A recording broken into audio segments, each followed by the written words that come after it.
এতদিন চুপ থাকলেও এবার মুখ খুলেছেন আফ্রিদি। ডিবি হারুনকে নিয়ে দিয়েছেন বিস্ফোরক তথ্য। কোটা সংস্কার আন্দোলনে যখন উত্তাল দেশ, তখন শিক্ষার্থীদের সাথে যোগ দেন অনেক সেলিব্রিটি এবং কন্টেন্ট ক্রিয়েটররা। তবে উল্টো দিকে সরকারের পক্ষে কথা বলতে কিংবা নীরব থাকতে দেখা গেছে কিছু ইউটিউবার, কন্টেন্ট ক্রিয়েটর এবং টিকটকারদের। তাদের মধ্যেই একজন আলোচিত ইউটিউবার তৌহিদ আফ্রিদি। আন্দোলনে সক্রিয় ভূমিকায় পাওয়া যায়নি তাকে, বরং যেসব কন্টেন্ট ক্রিয়েটররা আন্দোলনের পক্ষে ছিলেন তাদেরকে হুমকি দেওয়ারও অভিযোগ রয়েছে আফ্রিদির বিরুদ্ধে। এই নিয়ে আফ্রিদিকে বয়কটের ডাক দিতেও দেখা গেছে অনেককে।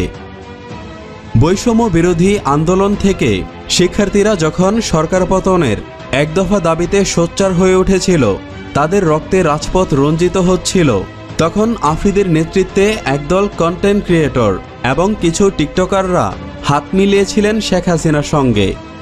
তারা মোটা অঙ্কের টাকার বিনিময়ে লিপ্ত হন গভীর ষড়যন্ত্রে। ছাত্রদের বিরুদ্ধে ভিডিও বানিয়ে আন্দোলন ভিন্ন খাতে প্রভাবিত করার কড়া নির্দেশ দিয়েছিলেন আফ্রিদি, এমন অভিযোগ করেন অনেকেই। দেশের এমন পরিস্থিতিতে আফ্রিদি চুপ থাকায় তার উপর চড়াও হয়েছিলেন নেটিজেনরা এবং তাকে নিয়ে ব্যাপক ট্রোল করাও শুরু হয়।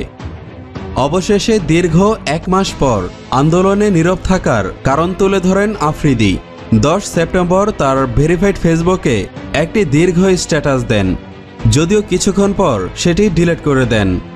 স্ট্যাটাসে উল্লেখ করেন তিনি তখন যা করেছিলেন তা প্রাণের ভয়ে করেছিলেন, নিজেকে পরিস্থিতির শিকার বলেও পুরো লেখাতে বর্ণনা করেন। এমনকি ডিবি হারুনের বিষয়ে মুখ খোলেন আফ্রিদি।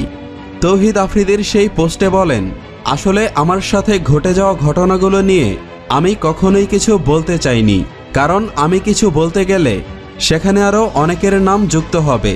তাই আমি কাউকে দোষ না দিয়ে নিজের সাথে ঘটে যাওয়া ঘটনাগুলো আপনাদের সাথে শেয়ার করতে চাই। যতদূর জানি বোবার নাকি কোনো শত্রু থাকে না, কিন্তু যতদিন যাচ্ছে আমার শত্রু বেড়েই চলেছে, সাথে বেড়েই চলেছে আমাকে নিয়ে মিথ্যে বানোয়াট গল্পের সংখ্যা। বাংলাদেশে যখন কোটা আন্দোলন শুরু হয়, দেশের পরিস্থিতি তখন খুব খারাপ পর্যায়ে, আর তখনই আমি সোশ্যাল মিডিয়াতে পোস্ট করি আমি দেশে আসছি এবং কোটা আন্দোলনকারী ভাইদের পাশে দাঁড়াবো।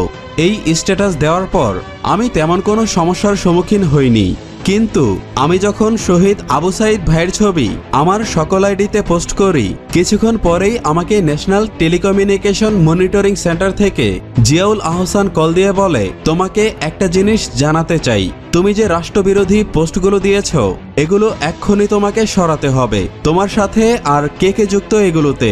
এইটা শোনার পর আমি সাথে সাথে ফোন কেটে দেই। কিছুক্ষণ পরেই আমাকে ডিবি হারুন কল দিয়ে বলে, তুমি কার কল কেটে দিয়েছো জানো? তুমি তোমার বাবা, তোমাদের টেলিভিশন সবকিছু শেষ করে দিবে, এক্ষুনি ওনাকে কল ব্যাক করো, যা বলে শোনো।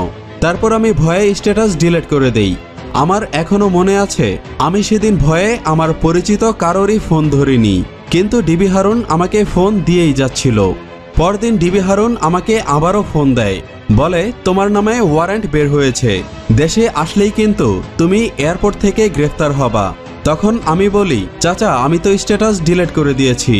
আমি আরও বলি, চাচা স্ট্যাটাস তো আমি করিনি, আমার অ্যাডমিন করেছে, যদিও স্ট্যাটাসটা আমি নিজেই করেছিলাম। কিন্তু তখন ভয়ে আমি তাকে এই মিথ্যেটা বলি।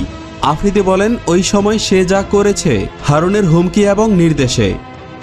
আফ্রিদি তার দীর্ঘ স্ট্যাটাসে ডিবি হারুনের অনেক অজানা কালো অধ্যায় তুলে ধরেন। বিস্তারিত জানতে আফ্রিদির সম্পূর্ণ ফেসবুক পোস্ট এই ভিডিওর ডেসক্রিপশন বক্সে দেওয়া হলো।